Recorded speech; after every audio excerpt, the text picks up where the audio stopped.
O Senhor esteja convosco. Ele está no meio de nós. Proclamação do Evangelho de Jesus Cristo segundo Lucas. Glória a vós, Senhor. Naquele tempo, disse Jesus aos seus discípulos: Ficai certos, se o dono da casa soubesse a hora em que o ladrão iria chegar, não deixaria que arrombasse a sua porta. Vós também ficai preparados, porque o Filho do Homem vai chegar na hora em que menos o esperardes. Então Pedro disse: Senhor, tu contas esta parábola para nós ou para todos? E o Senhor respondeu: Quem é o administrador fiel e prudente que o Senhor vai colocar à frente do pessoal de sua casa para dar comida a todos na hora certa? Feliz o empregado que o patrão, ao chegar, encontrar agindo assim. Em verdade, eu vos digo, o Senhor lhe confiará a administração de todos os seus bens. Porém, se aquele empregado pensar: meu patrão está demorando, e começar a espancar os criados e as criadas, e a comer e a beber e a embriagar-se, o senhor daquele empregado chegará num dia inesperado e numa hora imprevista. Ele o partirá então ao meio e o fará participar do destino dos infiéis. Aquele empregado que, porém, conhecendo a vontade do Senhor, nada preparou nem agiu conforme a sua vontade, será chicoteado muitas vezes. Porém, o empregado que não conhecia essa vontade e fez coisas que merecem castigo, será chicoteado poucas vezes. A quem muito foi dado, muito será pedido. A quem muito foi confiado, muito mais será exigido. Palavra da salvação. Glória a vós, Senhor. Podemos assentar. Meus queridos, queridas, semana nós estamos fazendo um percurso, um itinerário, onde a gente chega no nosso momento de vida de oração, a partir do domingo, quando a gente retoma a figura daquela viúva que vai clamar justiça àquele juiz infiel, até o próximo domingo, a cujo nós vamos assim receber, de certa forma, a materialização daquilo que Jesus quer passar para o seu discípulo, de confiar e de ter a sua liberdade interior, daquele que pede àquele que tem liberdade. Nesse caminho nós encontramos uma pausa, quando nesta palavra de Deus, no dia de hoje, somos cercados pela palavra confiança. O nosso caminho espiritual é um caminho também de confiança com Deus, de confiança com aquilo que Ele manifesta, de confiança com aquilo que Ele se revela e nos ajuda a alçar os nossos horizontes para uma realidade que ultrapassa o nosso cotidiano, embora seja o nosso cotidiano o lugar da missão. Mas ultrapassa esse cotidiano porque é exatamente esse horizonte de esperança que vai encher também de alegria do nosso próprio espírito e vai nos impulsionar assim à vida de missão. Hoje nós encontramos no Evangelho esta parábola de Jesus dizendo sobre aquele administrador fiel. O administrador fiel é a figura clara, exata daquele homem que trabalha cotidianamente. Tanto que Jesus, ao dizer deste administrador na parábola, vai dizer inclusive quem que o Senhor vai colocar à frente do pessoal de sua casa para dar a todos comida na hora certa. A expressão da comida, do alimento, marca na expressão e no serviço desse administrador aquilo que é cotidiano, aquilo que é dia a dia. Esta figura desse fiel administrador é uma figura também para nós. Nós também somos chamados a adentrar nesta lógica do cotidiano. Queremos muitas das vezes experimentar uma força do Espírito de modo supranatural. Oxalá todos nós possamos ter isso, não é? Uma vez ou outra, isso é muito importante, pedirmos e clamarmos a Deus para que esta manifestação, essa força do Espírito venha ao nosso coração, porque é pouca coisa que nós precisamos para dar esse impulso inicial e fazermos assim nosso caminho desse administrador fiel. Precisa desse impulso, mas depois que esse impulso é dado, a gente pede a Deus esta graça da constância para que o nosso serviço e a nossa ação possa se decorrer, inclusive somente no cotidiano de nossa vida. Agora, esse cotidiano não é um cotidiano que é levado simplesmente por uma pasmeira, né? Um horizonte que fica sempre reto, um horizonte que não tem nenhuma variação. Ao contrário, Jesus alerta que, sobretudo no nosso cotidiano, até mesmo a própria justiça de Deus vem de modo repentino. Jesus, meus queridos, se torna este ladrão. É engraçado ver Jesus como um ladrão, mas Jesus é, na figura do Evangelho de hoje, este ladrão que vem de modo repentino. Que ele vem de modo repentino para manifestar a justiça de Deus. Uma justiça de Deus que, segundo o seu próprio coração, é uma justiça que revela a misericórdia. Não é uma justiça de destruição. Não é uma justiça de acabar e zerar tudo aquilo que Deus fez com tanto carinho, conduzindo tudo ao nada. Pelo contrário, não é isso que a fé professa. Nós não professamos isso em hipótese nenhuma.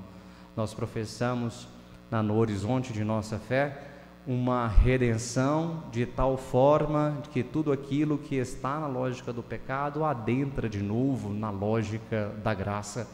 Embora a lógica da graça parece que tem hora que ela dá uma batida diferente, não é? O Evangelho também vai dizer do chicote, aquele que sabe e não faz, chicoteia mais, será chicoteado mais vezes. Aquele que não sabe, mas faz coisas que não devia, também será chicoteado. Isso traz uma expressão para a gente muito importante, uma chamada de atenção.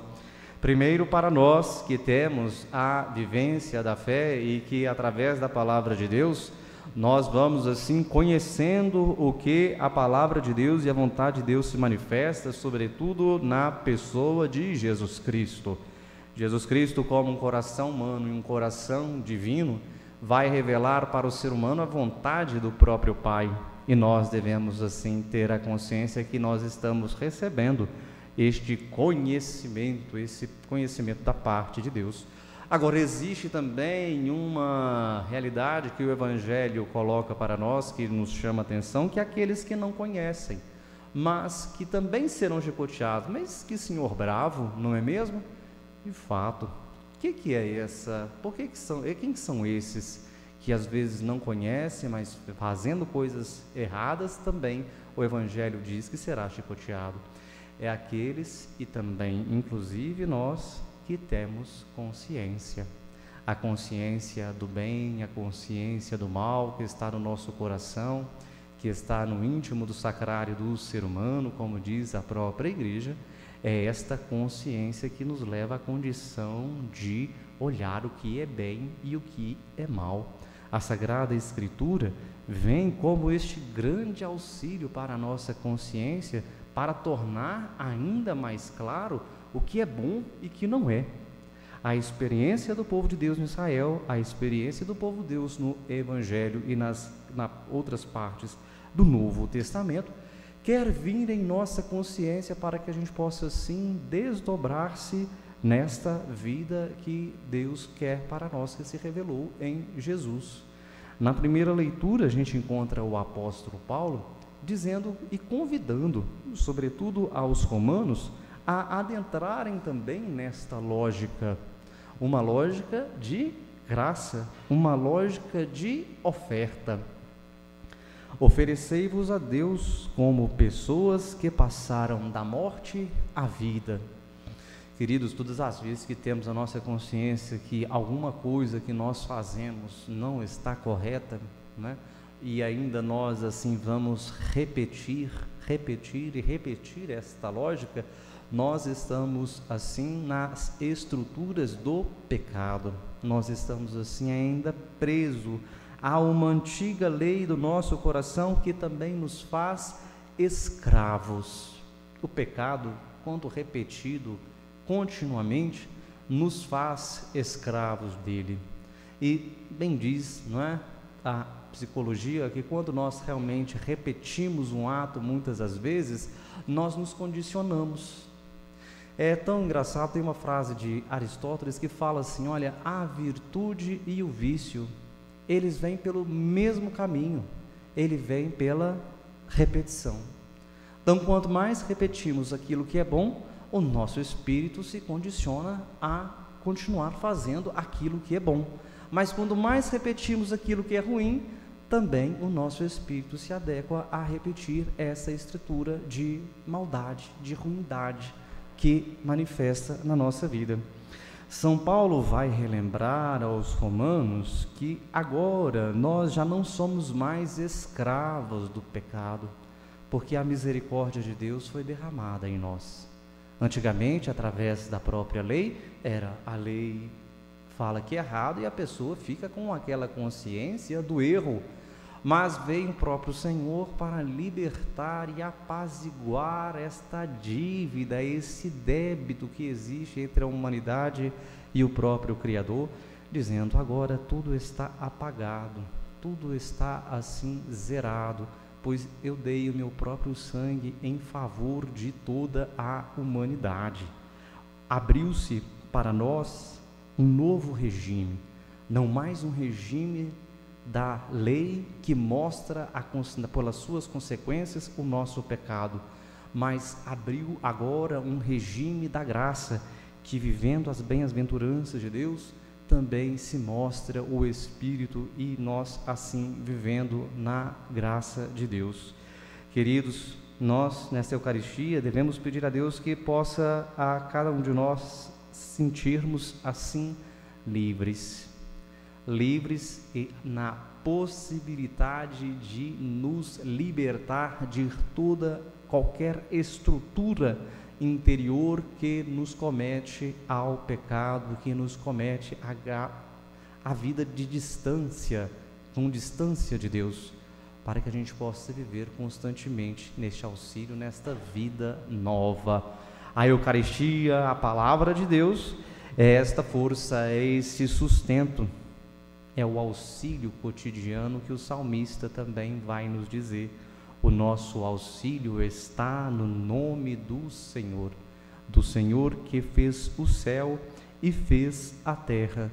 Não conseguimos, queridos, confiando apenas no nosso próprio coração, na fragilidade de nosso espírito, continuar assim a nossa estrutura e a nossa vivência. Se nós, pela fé, em contato com a palavra de Deus, ela mesma nos diz que o Senhor é o nosso auxílio, não hesitemos de pedir o auxílio de Deus para quebrar as nossas estruturas de pecado e, com a graça de Deus, manter a nossa vida na graça. Essa é a chamada de atenção dessa liturgia no dia de hoje, e que nos convida a rever a nossa história, o nosso dia a dia, para tudo aquilo que nós temos contato, tudo aquilo que nós temos vivência, não se torne para nós a estrutura do pecado, não nos leva a nos oferecer a tantas lógicas do pecado, mas nos faça sim viver na lógica da graça de Deus. Que esta Eucaristia nos ajude, nos dê força, nos sustente e nos dê esse discernimento tão importante para o nosso dia a dia, para vivermos nessa vida da graça. Nos faça assim rever a nossa história, rever a nossa atitude, rever o uso das coisas que chegam às nossas mãos, do modo de como relacionamos com as pessoas, com a criação, com o próprio Deus e também conosco mesmo. Nos ajude a fazer esta mudança, essa reconfiguração, para assim um dia sermos aptos na surpresa de Jesus, um dia também adentrarmos com aptidão no seu reino. Que a intercessão de Nossa Senhora da Piedade venha sempre em nosso auxílio, como uma intercessora desse auxílio maior que se vem do nome do próprio Senhor, e que ela também marque no nosso coração a esperança de um dia chegarmos à morada eterna. Louvado seja nosso Senhor Jesus Cristo. Para sempre seja louvado. Se a Eucaristia é ação de graças, é também momento de pedido. Então, iluminados por esta palavra, vamos a Deus elevar também os nossos pedidos e os nossos rogos. De pé, responderemos: Cristo, ouvi as nossas preces.